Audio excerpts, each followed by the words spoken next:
Her history and alarming connections are mostly unknown to the American people. Who is Huma Abedin? What do we know about Hillary Clinton's #1 aide and sidekick for 20 years? Hillary spoke at Huma's wedding saying, "If I had a second daughter, it would be Huma." This presidential election decides who gets to run the most powerful country on earth, so it is obviously very important to understand the facts about Huma Abedin, as she may very soon become Chief of Staff in the White House. I'll be simplifying an intricate web of people, organizations, and events that unraveled over many years. All of this information and more is available online for anyone who has access to Google. Anyway, here is an unbelievable story of infiltration, unfolding before our eyes, and the most important aspect of this election that you definitely won't see on CNN. There are 4 main players in this: Hillary Clinton, Huma Abedin, Abdullah Omar Nassif, and Saudi Arabia. Huma was born in the USA. Then when she was 2 years old, her family moved to Saudi Arabia. They lived in Saudi Arabia for 16 years. Huma returned to the USA when she was 18 to study at George Washington University. Only after 2 years in the country, she became an intern for Hillary Clinton, and soon after started working full-time. Also in 1996, Huma was working at her family business, a journal by the Institute of Muslim Minority Affairs. The Abedin's family business is owned by the Muslim World League, Saudi Arabia's global organization that promotes violent Wahhabi Islam. They even share an office at 46 Goodge Street, London. Saliha Abedin, Huma's mother, and Hassan Abedin, Huma's brother, currently work there still. Abdullah Omar Nassif is one of the founders of the Muslim World League and served as vice president of the Saudi Kingdom Shura Council. He created Huma's family business along with her father. He also funded Al-Qaeda and Osama bin Laden, as did Saudi Arabia, for many years. His organization was declared guilty of funding Al-Qaeda terrorism by the USA State Department. During the Holy Land Foundation trial in 2001, the FBI discovered that the Muslim Brotherhood gave over $12 million to Hamas, the terrorist organization. They also found the secret 18-page plan for the Muslim Brotherhood, which explains that their work in America is a kind of grand jihad in eliminating and destroying Western civilization from within. This document is available online in full. One of the many listed organizations within the Muslim Brotherhood was the Muslim Students Association, which Huma was an executive board member on for 3 years. Only 2 years after Huma left, Anwar al-Awlaki, the Al-Qaeda member and preacher to 9/11 hijackers, became chaplain of the same Muslim Students Association that Huma was a part of. To make things worse, Huma's mother, Saliha Abedin, is a leading member of the Muslim Sisterhood, the women's division of the Muslim Brotherhood. All of these organizations share the same goal and tell us repeatedly in plain English. They want to destroy Western civilization and replace our laws with oppressive Sharia law like you see in Saudi Arabia. On 9/11, Abdullah Omar Nassif, Saudi Arabia, and Al-Qaeda tried to do just that. Where was Huma that day? The top funders of the 9/11 attacks created Huma's family business. Huma was officially working for the terrorists and Hillary Clinton the day those towers fell. Huma Abedin has never come forward with any information about her Saudi co-workers. Absolutely none of Huma's connections were mentioned by her during the investigations into 9/11. She has made no mention of her relationship to Abdullah Omar Nassif, the Muslim World League, Muslim Brotherhood, or her current status at her family business, which could be of unimaginable assistance to the FBI and the CIA. Huma's mother still works for the Muslim World League, yet Huma has made no effort to distance herself from her mother or her radical views. Saliha Abedin is a leading Sharia activist who has, for example, published a book called Women in Islam that claims secular man-made laws enslave women. It supports female genital mutilation, the death penalty for leaving Islam, the legal subordination of women, and the participation of women in violent jihad. Hillary Clinton has flown to meet with Saliha Abedin many times.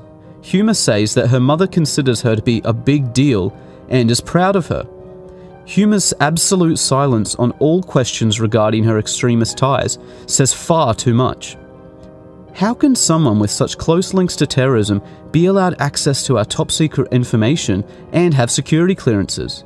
Especially since it was found that Huma was accessing Hillary Clinton's emails and physical documents. The Clinton Foundation received over $25 million from Saudi Arabia, and they also funded 20% of her election campaign. Saudi Arabia's massive influence on the Clintons and Obama administration has not gone unnoticed. The damaging results of Islamist influence on the USA and Europe is worthy of another dedicated report, as this is just the tip of the corrupt iceberg. But you can no longer deny that Hillary Clinton is actively working with a global movement whose goal is to destroy Western civilization, just for the selfish benefit of money and power. Huma is the previously hidden link between the Clintons and Saudi terrorism. Dozens of other people and organizations were left out of this for length. Any rational person should have high standards of evidence for claims such as this. So here is the fastest way to prove Huma's tie to Abdullah Omar Nassif that you can look up for yourself and is sourced by their own websites. Start at the website of Huma's family business, the Institute of Muslim Minority Affairs. See that Huma's mother, Saliha, and Huma's brother, Hassan, currently manage this company. Now go to the website for the Muslim World League, owned by Saudi Arabia and Abdullah Omar Nassif. Note the address is listed by their website, 46 Goodge Street, London. Now, back to Huma's family business. If you scroll down, you see that same address, 46 Goodge Street, London.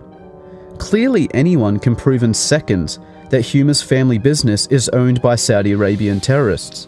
Their own websites make no secret of this fact. There are no more excuses for Huma's silence. She has had years of opportunities to distance herself from terrorists and radical views, but would rather simply hide. The American people demand an explanation from Huma Abedin and Hillary Clinton before the election. One simple, straightforward question needs to be answered. Did Abdullah Omar Nassif create your family business? And were you working with him in any capacity on September the 11th, 2001? Yes or no? This year marks the 15th anniversary of the day Al-Qaeda murdered 3,000 innocent citizens. Let's not forget about it so quickly. Huma's security clearances should be revoked until she or Hillary directly address this national security threat. Unfortunately, in the meantime, because of the overwhelming silence and lies, it appears to be true that a vote for Hillary Clinton will be a vote for Huma Abedin, the Muslim Brotherhood, Saudi Arabia, Al-Qaeda, and a wish for the complete destruction of the United States of America. Why Hillary Clinton this time around? Well, there's probably no one who's ever run for the presidency that's more qualified than Hillary Clinton. She is the most experienced and the best qualified. She's by far the best qualified person in America. And by the way, thoroughly vetted. She doesn't have to answer any questions right now. She has scrubbed the server, and their emails we'll never see. She was supposed to have her emails separate to begin with. And then she wiped the server clean. How can you get answers from the ones that were scrubbed? If there's nothing to hide, why do they always act? I don't think they are. Conflict of interest concerns have surfaced around presidential candidate Hillary Clinton. Her nonprofit organization got millions of dollars from foreign donors while she was Secretary of State. The biggest individual donations came from Ukraine. Wouldn't it at least be fair to look into it and ask these questions about whether or not the giving of foreign money to a foundation that belonged to that family in any way influenced the action that person took as Secretary of State? The Clintons have made $150 million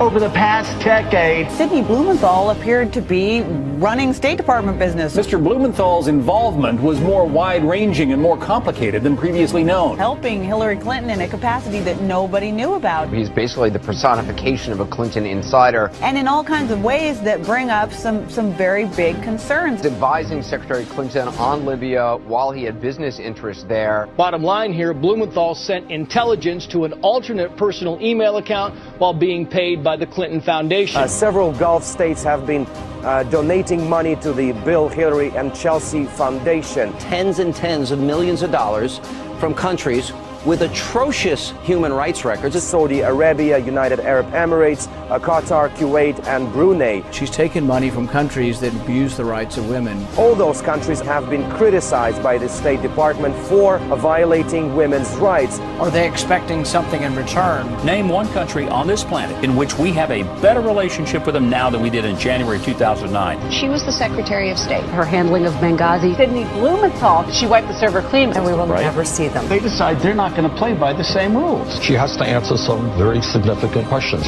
So let the conversation begin. I have a feeling it's going to be very interesting.